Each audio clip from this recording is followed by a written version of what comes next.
Welcome to the Midlife Men podcast with me, Philip Briscoe. In this episode, I am joined by Jack Green. Jack is a double Olympian, keynote speaker, world champion coach and mental health advocate. As a British sprint athlete, he specialised in 400 metres, along with hurdles and 4x400 metre relays. He competed for Team GB at the 2012 Olympics in London and also the 2016 Olympics in Rio. And he's also won medals at World and European Athletic Championships. Since his retirement from athletics, Jack has become a high-profile ambassador in mental health in a variety of roles, including head of wellbeing at the BBC Studios. So welcome, Jack. Thank you very much. Thanks for joining us today. I should probably say you probably scrape into the midlife category, maybe only just, but you're very welcome anyway. Perhaps you could start by telling us, where things started. How did you? How was your early life, and how did you start to get into athletics? I think, like a lot of people, it's the standard way of you try something at school and you realise you're good at it, and then you get encouraged to go down that path. So until I was 7, no real interest in sport, but I wanted to be a vet or an archaeologist or a zookeeper. My fascination with animals, studied dinosaurs and so on and so forth. But it was 7 years old, ran down a grass track. My primary school beat everyone by a country mile to qualify for our district sports. And I quite like being told I was good at something. I quite like winning things. And it kind of went from there. I don't know if it was ever a love of running. It was more a love of praise and recognition more than anything. And I don't think obviously you can't tell from listening to you, but you're quite tall, aren't you? So I imagine you lend yourself quite well to track events. Yeah, being 6'4", I very quickly became a high jumper. Obviously I wasn't 6'4" at 7, that would have been mightily impressive. And God knows how large I'd be now. But yeah, it's definitely still doing high jump now if I was even bigger. But yeah, I was a good athlete, but I wasn't anything great, though from the age of 7, I was making conscious decisions about how do I become an Olympic champion or Olympic athlete at least. Like my whole focus from that day onwards, where I ran down that grass track, was how do I live out my dream of being an Olympian, which can be quite strange for some people to hear that a 7-year-old was that focused from that point, but I was. But I was like county standard, I'd like be state standard, right? Winning medals in your local area, but nothing that was going to say you're going to be a top athlete. But then at the age of 14, I did the 400 meters for the first time and showed some promise. And then being tall, someone said to me, why don't you give the hurdles a go? And 400 meter hurdles at 15 led me to, never look back really. My first race, I broke the British record for my age and thought, right, this is the one that's going to get me what I want. So off you go. And then that journey, well, the next, I guess you ended up in the Team GB for the London 2012 Olympics, which must have been, amazing in terms of your career. And did you feel at that point that, you'd made it, that was, really had your dreams come true at that point? So from the 15-year-old that tried 400 hurdles for the first time, within 4 years, I had gone to a world championship for senior athletes, against all the people I used to watch on TV and dream about being, essentially, let alone competing with them and beating them. So very quickly, I went from a kid to a professional athlete. At 7, I was writing those stories. At 18, I went pro. And I always believed I was going to be the best, but it did happen very quickly. I went from 106th in the world at 18 years old to 16th within one season. And then going into London 2012, I was ranked 6th in the world. And I thought I was destined just to be better than everyone else. And I didn't think I'd made it as such, because my whole dream was I'm going to be the best that's ever lived. So I actually spent most of my life feeling like a failure because I wasn't the person that I said I was going to be, even though I was achieving great things. Those Olympic Games, they were incredible, especially for a British person, and then to compete at them. And I remember skiving off school to find out if London was hosting the games when I was like 13 or whatever that was. And then I'm there. And, 2 years before, I was down in East Kent in south of England, where not much happens, single parent family, training twice a week. And now I'm suddenly one of the best athletes in the world. But I have very few memories from the Olympics because I was so full of fear. And the reason I was so full of fear was because this was my moment to confirm who I thought I was, who I said I was going to be. And it wasn't a case of thinking, right, well, this is your first Olympics. You could go to another 2, 3 Olympics and gradually be ready for the opportunity. I saw this as, this is your measure of you. This is your value, your self-worth is all going to be in this moment. And because of that, I was so full of fear that I might not fulfill my idea of who I was, that, I've got very few memories, to be honest, because it was just a big haze, which is so sad when I was living out my dream already at 20 years old and in front of a home crowd, which how many athletes get to compete at a home Olympics? Not many. I mean, I can't imagine the mental state you need to be in order to be focused and compete in, something like the Olympics. But how was that contrasting, your focus and desire to do the best, but then also starting to, have, as you described, perhaps some mental health challenges. How did you manage the two, and how did they kind of manifest? I didn't manage the two. I was an all or nothing individual. I would have done anything to I would have destroyed myself to be the best. I would have destroyed people around me at that point quite happily, because my whole worth and life was how fast I ran on the track. And if that anything stopped me from running fast, I was going to blow it out of the way, right? So I didn't believe mental health existed as a young person. I think you're looking back, that's 2012. So I didn't believe mental health existed. I come from a very standard kind of British family of stiff upper lip and get on with it, very macho in that respect. And I thought mental health, or poor mental health rather, was an excuse. I thought that was for people who weren't capable of doing great things, or they were soft, or whatever that might be. And I wasn't one of those people. I was one of the high performers, the person destined to be successful. So I can't be someone that struggles with mental health. And I actually fell in those Olympics where I was so full of fear and lacked clarity. I got to the third hurdle in the semi-final and I fell. So it was a really big failure in my mind, rather than actually seeing that as a growing opportunity of, well, how do I overcome that anxiety, my mindset, my perspective, so that I can just go out there and do what I do best, which is just run. But it was shortly after those Olympics that I was diagnosed with depression, bipolar tendencies, generalized anxiety disorder, and I was actually considered a threat to my own life at that point, which is incredibly sad for someone who was 20 years old. I was ranked top 10 in the world. I actually finished 4th in those Olympics in the relay, and I was voted the most talented sports person of a generation in Britain, out of any sport. And yet, actually, at that point, I ended up spending 6 weeks in the Priory in Birmingham, because I was considered a threat to myself. And actually, in hindsight, I struggled for a long time because I didn't believe in mental health. So I had to kind of get to crisis to then be open enough to have thought, well, I've looked at every other possible issue that might have been there. I tried changing my nutrition, where I trained, moved into a house I couldn't afford because I'd never had a nice house, those kind of things. Like, oh, well, that'll complete it and I'll be back to normal. And yeah, it wasn't until I got to that crisis point of not wanting to live, essentially, that, I went and got help. And did you seek the help yourself, or did you share your challenges with somebody else, and that led to then finding some sort of support? Well, it's a mixture, really, because I tried to compete that following season. Training had been awful. I wasn't able to finish training. I just wasn't me, right? Because running around a track and putting yourself into very uncomfortable moments on a track, physically, mentally, is not top of your list when you don't even want to be here, right? So I was just struggling in that respect. I then tried to race, and I'm meant to be the next big thing, and I can't even finish races. I flew all the way to Qatar for my first race of the year. I got halfway around and just stopped. So it wasn't until I got called into my coach's office, basically for a telling off, of like, what are you doing? What is wrong with you? That then I kind of had that moment where I was just like, this means nothing to me, and I'm finding that really hard because this is meant to be my dream, and yet I don't want to be here.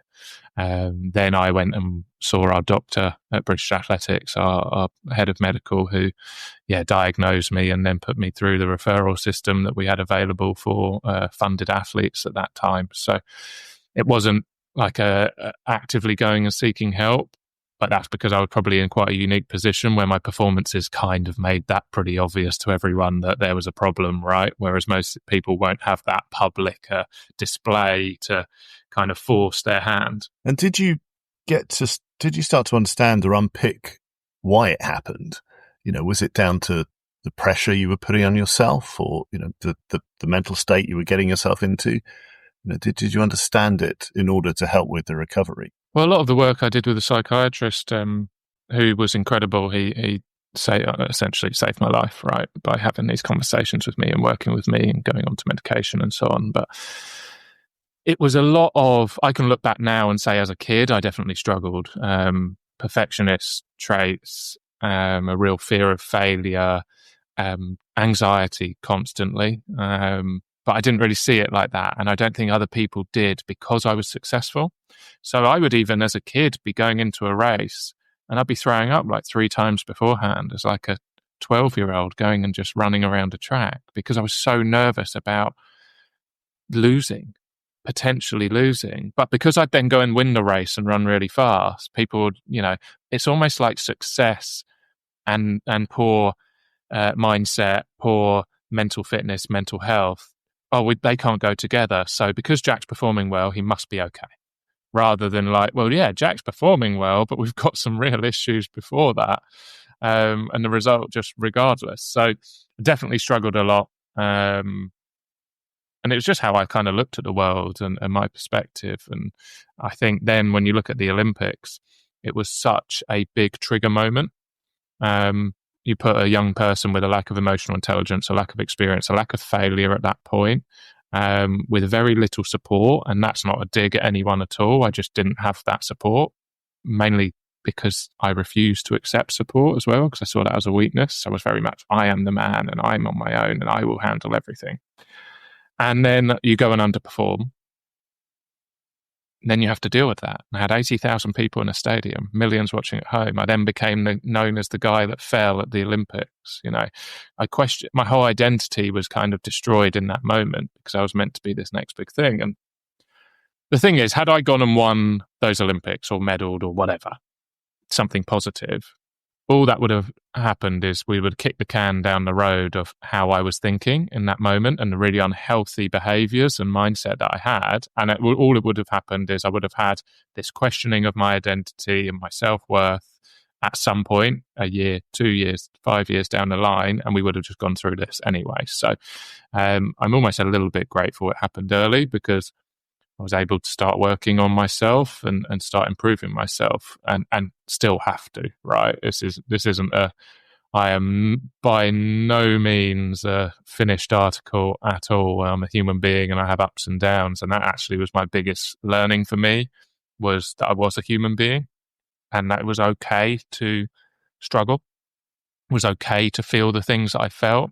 But because I was male, because I was a successful sports person, deemed to be successful as a whole, I thought I had to be this idea of what that is. So you're not allowed to feel any negative emotions or struggle in any way. And then obviously those things would happen because that's inevitable, because that's life. But then that would, for me, I couldn't handle that because I was like, no, I'm not meant to feel these things. Then I would. So there's lots of, there's hours and hours to talk about the complexities of mental health and my experience. But yeah, those are some of the kind of top line things I really struggled to deal with as a young person. And I think for people listening to this and listening to you, they must be thinking, here's Jack, top of his game, Olympic athlete, and yet he was not happy. He was having significant mental health issues. So what a powerful message that actually what you see on the outside or your perceptions have nothing to do with actually how somebody is performing or feeling inside. And the only way to really find any sort of, or find a way to start to recover, I guess, is you need to have your moment where you think enough's enough and I've got to do something about this, which is what you explained happened to you. Yeah, and hopefully that moment isn't crisis. That's where we all need to work towards, that we can build that awareness that we don't have to get to a point where we might potentially lose someone, or create that much damage that then we go, all right, now it's a crisis. But we talk about change in terms of it's so much easier to stay where you are, whether it's good or bad. Most of us lack the courage to make a change, or have the fear that the change is the unknown. I don't know what that will look like. It might be too big. It might be too scary. It also might be the best thing that's ever happened to you. But where we are now is predictable. And I think that was, other than me not believing mental health existed, it was easier just staying as I was at that moment. Whereas obviously when I got to crisis, I had no choice but to look in the mirror and go, well, it's either I'm not going to exist anymore or we're going to go and do something about this. And the problem is we see that a lot, and I would love if we could get to, and there's always going to be that, but as a society, if we can be so much more aware and educated about ourselves to be proactive, and when we start to understand our triggers, our charges, whatever that might be, and we can feel ourselves kind of starting to go on to that struggling part of the spectrum of mental health, we can do something about it rather than just destroy ourselves and everyone around us and everything and then go, oh, I should do something now. Because that is the sad thing that happens a lot. Do you think, you talked earlier about the fact that you're a man and, you didn't believe in mental health and things, it's now 2025. But, those stigmas still exist, and, things like suicide, rates are on the increase, and other sorts of, things like substance abuse. So even though there's more awareness, obviously something's still stopping, especially men, from talking about and accepting that they may need to get some support. So do you think, how much do you think it has changed? How much are people still, unable to share things for fear of, judgment or appearing to be, not masculine, or all these other things which are stopping men, traditionally talking about their mental health? How much do you think that's changing now? It's obviously improving all the time, but I have a thought around this, and that is, yes, awareness is greater because of the amount of campaigns, the people speaking out, social media, so on and so forth. But what I think we lack, and this is the harder bit, is actually an education around what mental health is and what it really looks like. So I think the majority of people now would, if you said mental health, does it exist in terms of poor mental health and what we are promoting the awareness of, I think the majority of people say, yeah, mental health exists now. But that's very different to when mental health is on your doorstep, whether that's your own doorstep or within your environment, your community. I think we still have a lack of understanding of what it actually looks like, feels like, is. So then when it does come onto your doorstep, we don't know what to do about it. Whereas we're very good at saying, oh yeah, that thing over there that isn't my problem, I believe it exists. But once it's your problem, we're still lacking that education in what to do about it and whether actually it is okay. So I think that is the next frontier, and it's a bigger frontier and much, much more difficult than awareness campaigns. And, I've worked in workplace wellbeing now for the last 4 years or so. And that's a lot of the bit is, well, how do we go beyond Mental Health Awareness Day and campaign to creating those environments and those cultures where people better understand what mental health is and are more accepting of the reality of it when it comes along. So that's where I think we are. I also think if we're talking from a male standpoint, and everything I say is literally just my opinion, right? So I think men are still struggling to figure out who they are meant to be and what they're meant to be, because I think we've had this very old school of this is what a man is, and now we've questioned that, rightly questioned that, and we're saying what a man could be or should be, but I think people just don't really know. When actually what we should be teaching is you are an individual and you are going to be you. It doesn't matter whether you're male, female, whatever you want to be, who you want to be, where you want to go. That doesn't actually matter. Like, just be you. That's okay.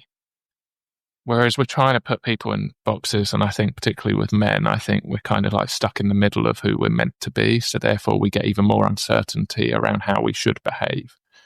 No excuses at all for any behaviours on that. But that's how I'm looking at it from a bigger perspective.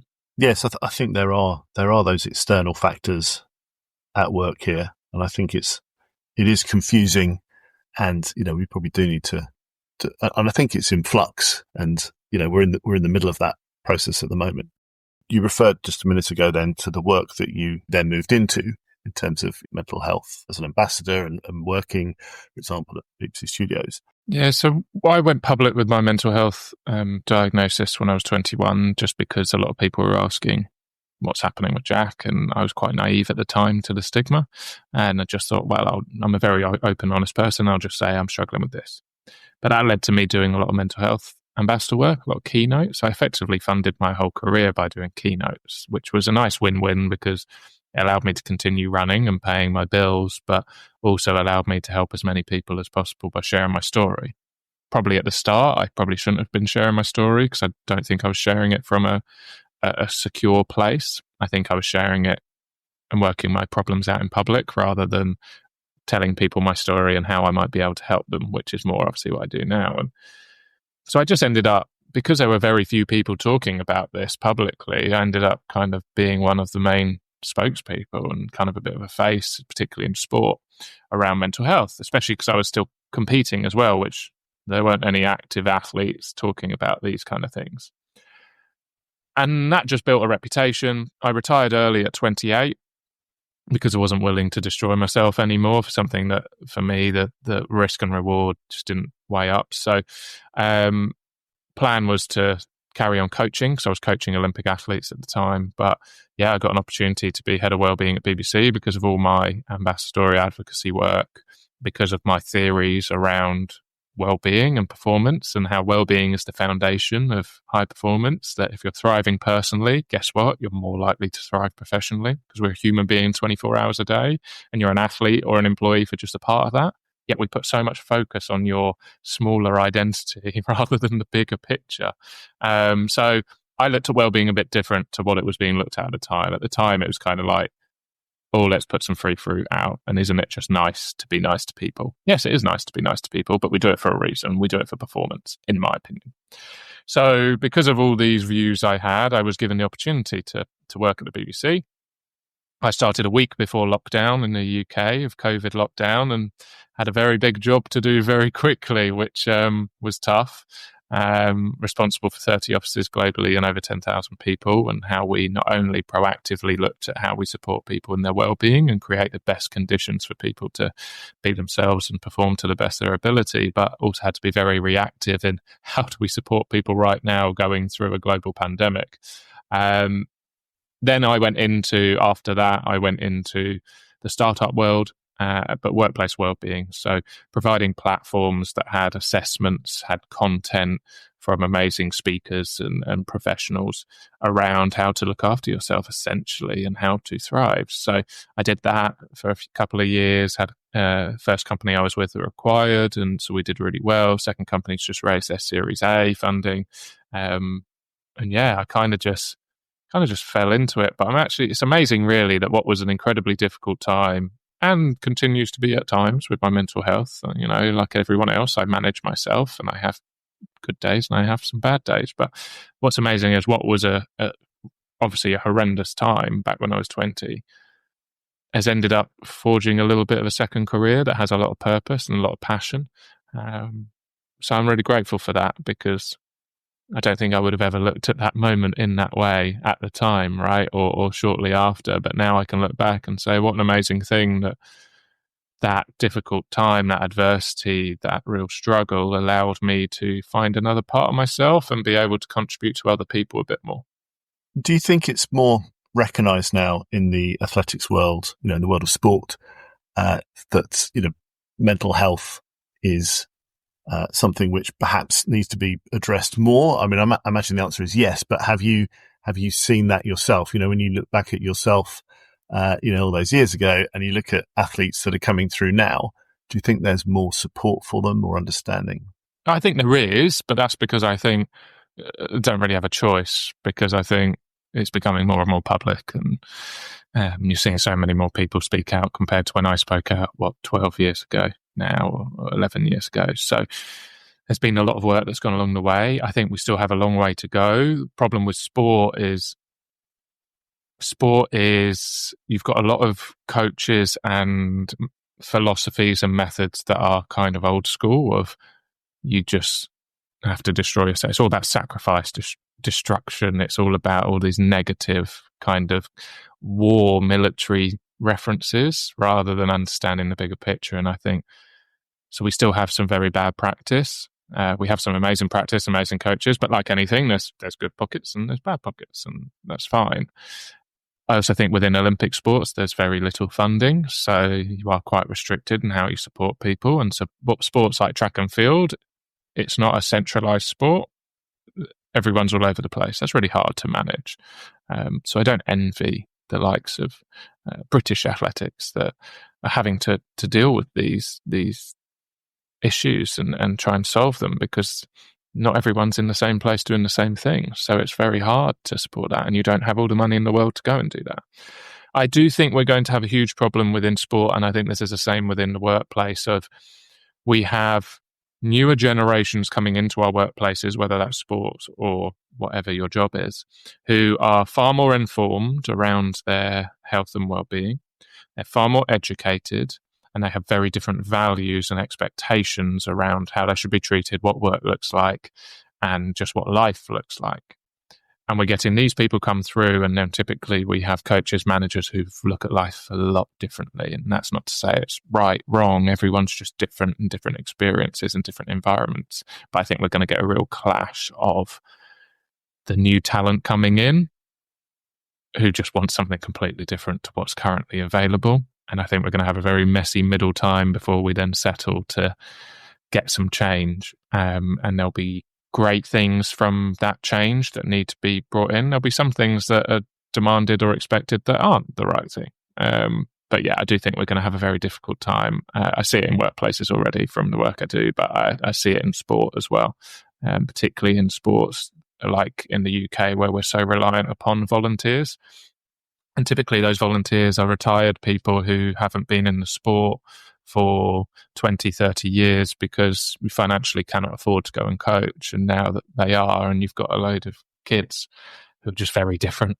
If I leave the sport now for 20 years and come back and coach, it's going to take me a little while to understand the people I'm working with. Just talking further then about well-being, in the workplace. That's a massive subject, but in summary, in your view, how do corporations, how do companies best manage well-being, manage the staff so that they have a fulfilling experience? And as you said, if they can bring their passions from outside work into work, then it's kind of win-win for everyone. But in my experience, anyway, I think it's rare to see that actually in practice. A lot of it's talked about, or as you said, maybe the surface level practices. But how it's difficult. How do you actually do that, in practice, certainly at scale? So there was an amazing study done, and I use sports as references because it's the world that I come from and I understand very well. There was a study done on elite sports people to try and predict performance.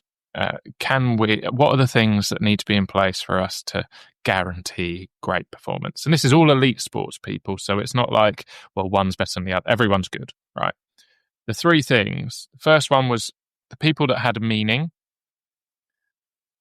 It was a really high indicator of performance. So there was meaning towards their work or the people that they work with, the community they're a part of, which we hear so much around meaning, finding your why, finding your purpose, whatever that might be, right? Something that aligns with your core as to why you want to do something other than someone pays me or because I can, because I'm good at it. They're not particularly strong drivers in the long term.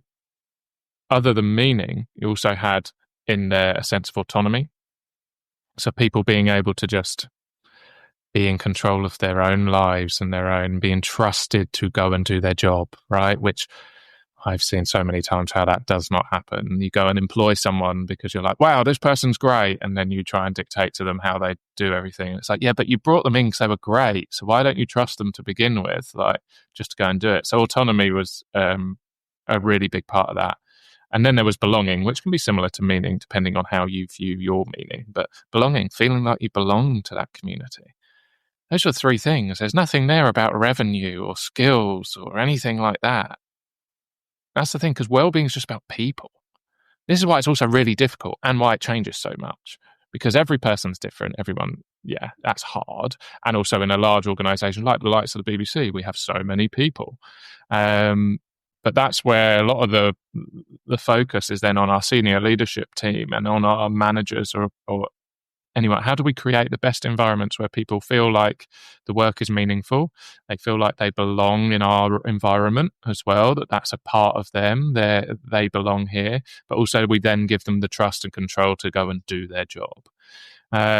One of the things that I talked about at BBC when I was there with the senior leadership team, because one of the normal answers you'll get is role modeling and permission-based work. So are our leaders role modeling the behaviors that we want to accept and want to see? By doing that, they give permission to those around them that they are managing, in charge of, whatever that might be. They give permission to behave and act a certain way. So if your CEO very publicly leaves early from work to go and pick up their children from school, I've probably created an environment where people go, oh, it's okay for me to be a parent and to go and see my children, right? Whatever. A very simple example. But one of the things we did with the senior leadership team was I said to them, when you're under stress or you come into difficulty, you will always revert to the thing that's most important, right? So whatever your main priority is. Now, for most businesses, that's revenue. So if we're coming into the last quarter, we're a bit short on revenue, whatever that might be, it's always going to be, we're going to do anything to make money. Doesn't matter what it is, we're going to do it to make money and hit our targets. So therefore, if people are collateral at that point, cool, we're quite happy with that, because our target isn't, can we keep people okay, happy, safe, secure? It's, we need to make money. So then I just said, like, can we get a people measure in here? And I said, I'm just going to start really simple on this, and it will sound stupid. And I was like, just bear with me. This will do something positive. It's just going to sound a bit silly. And I said, when we come into every senior executive meeting that we have, can we just ask one question first? Because if we put it first, it's also a priority, right? Or you put it last, it's a priority. If you put it somewhere in the middle, then people just whatever. But I said, can we just go round and you are asked, how are your people? And they were like, really? And I was like, trust me. And the thing is, because when people were asked, when senior leadership were asked, how are your people? We knew if they were lying about the answer or not. It's quite easy to figure out. When someone goes, yeah, they're all right. Well, you didn't ask then, did you? Because you don't know. Whereas all these leaders then had to go and ask the people they worked with, how are you? And also, how is everyone else in the team? And they then went and asked, how are you? We found out so much information that we wouldn't normally get, because we'd just send out an annual survey that just says, are you happy working here? 1 to 10, which tells us nothing, because most people, it's not anonymous, whatever it might be. But that question, it allowed us to just be like, do you know what? I am okay, but I'm struggling with X, Y, and Z. Workload, which always comes up as number one. Workload's never the answer. It's always the things below that really give you the answer. But yeah, it allowed us to really open up, but not just find the things that we didn't like really hearing and think, oh, God, that's not good. It allowed us to find out some really cool stuff about what made our company great and what made our teams great or our managers great or the organization as a whole. So a little ramble for you there, but it's a really simple way of putting people first. And the thing is, like thriving personally to thrive professionally, if our people are doing well, they're probably going to go and do better work because they've got the capacity to focus. They feel like they're valued and they're cared about, so they want to work for us. Those kind of things. And I guess no amount of kind of, massage Thursday or pizza Wednesday is really doing the job, is it? And so how about, if you look a little bit more at mental health support within organizations. So, organizations have a duty of care, and, people can go and do mental health in the workplace, certificate, online. But how difficult is it to actually really support your staff? I mean, is it in the training of the management, or is it in the HR team?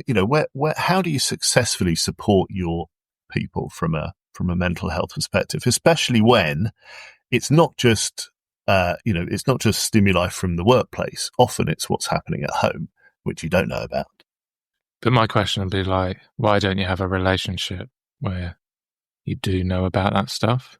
And I think a lot of the time when we talk about mental health, or we talk about the things that are outside the workplace, there's almost a fear to find out, because you think that when I ask about this, it then becomes my responsibility. I then become accountable for that individual. No, you don't. Like, you are responsible for being aware of what is happening, and then if you need to make any adjustments to support that person, cool. And if you can, not your job to fix it. That's on the individual, but it is your job to support them. So we talk about high challenge, high support are the environments that we want, right? So I want to be in a challenging environment because that allows me to grow. I feel like I'm active. I'm doing something worthwhile at work. But if I just have really high challenge, no support, then I just get overwhelmed and I feel it's too difficult. But we want high support. That's no different with just generally looking after people. Like, cool, I'm going to ask you to do great things. There's going to be an expectation that we achieve great things here.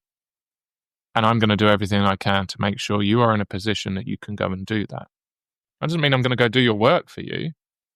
It just means I'm going to make sure that you're in the best place to do your work. And that's no different with mental health, in my opinion, and well-being. It's like, I will make all the allowances I can to make sure that you perform to the best of your ability. And we almost have like an unwritten contract between us that, like, I'm going to support you and then you're going to go and do your very best. Whether that is, right? Because that's all you're really asking of people.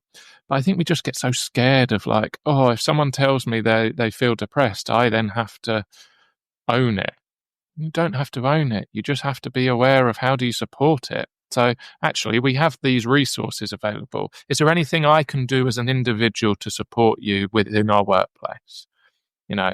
Just simple questions like that. Doesn't mean it's like, oh God, this is now my problem. It's not.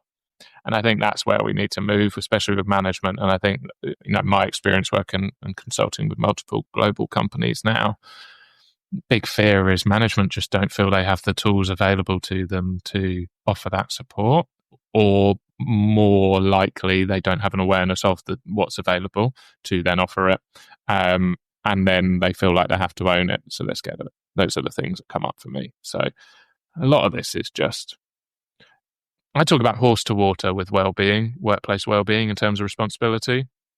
Your job is to lead the horse to water. So whether that's communications, however, communication is always your best ally within a workplace, because most workplaces actually have loads of support, but just no one knows where to find it or where it is. So let's communicate where the water is. We're going to provide the water, all of that support that's available, whether it's employee assistance programs, whether it's whatever it might be. There's so many different things, right?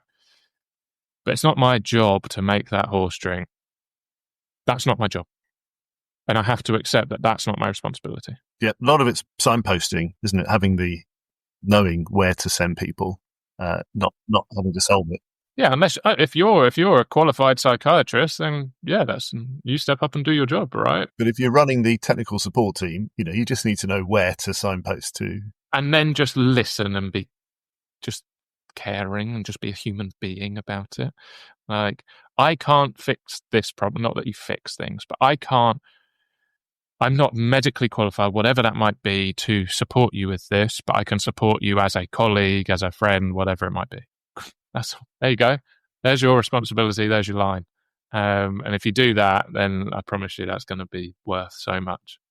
Let me ask you one last thing, Jack. So people listening to this who feel that they, what you've been talking about resonates with them. They're probably not all aspiring Olympic athletes, but the things that you've talked about, especially early on in your career, suffering from depression and putting yourself under a lot of pressure actually to succeed. What's your advice to people who resonate with any part of your story? What should they do what's within their capability to do just to start them feeling better or finding a way forward? It's always hard on anything because it's so individual, isn't it? For a question like, because everyone's different. The same way you say, like, some people will listen to my story and go, "Oh yeah, these bits relate, Jack," and I saw this topic came up, and others be like, "No, that bit completely went over my head, not bothered by that, but this bit, great." And that's the thing, it's so individual. But more than anything, I've got loads of mindset tips I talk about, but this isn't one of them. I'm just going to say, it takes a village to achieve anything. You never do anything on your own. I might stand on a start line, or used to stand on a start line, and people think that it's all me. There are hundreds, if not thousands, of people that have contributed to getting me to where I am. And that's actually no different in terms of my mental health as well. There have been so many people that contribute and have facilitated certain environments for me to feel better, for me to feel supported and loved and cared for. You just got to start finding the right people. So build that team. And lots of those people will have different skills and strengths and be able to support you in different ways. And they might not be able to support you in some ways, and the way you find someone else that can do that. But you never do anything alone. It takes a village. So go find a village to, help you on that journey. Jack, thank you so much. Thank you for being very honest and open, and for some great, advice as well. Thanks. No, thank you for having me. Thank you for listening to the Midlife Men podcast with me, Philip Briscoe. If you or someone you know is struggling with depression or thoughts of suicide, there are organisations you can call now. For example, in the UK, you can call the Samaritans on 116 123. And if you're in the US, you can call the 988 Suicide and Crisis Lifeline. If you have a story to tell and you think your experience would help others, then please get in contact, either via the website, mid-lifemen.com, or email me at midlifemen01@gmail.com. If you'd enjoyed listening, then please do rate and review the podcast. And finally, there's now a book called Men Speak Up, Journeys Through Mental Health, which is based on stories from the podcast and is available to buy on Amazon and from most online bookstores.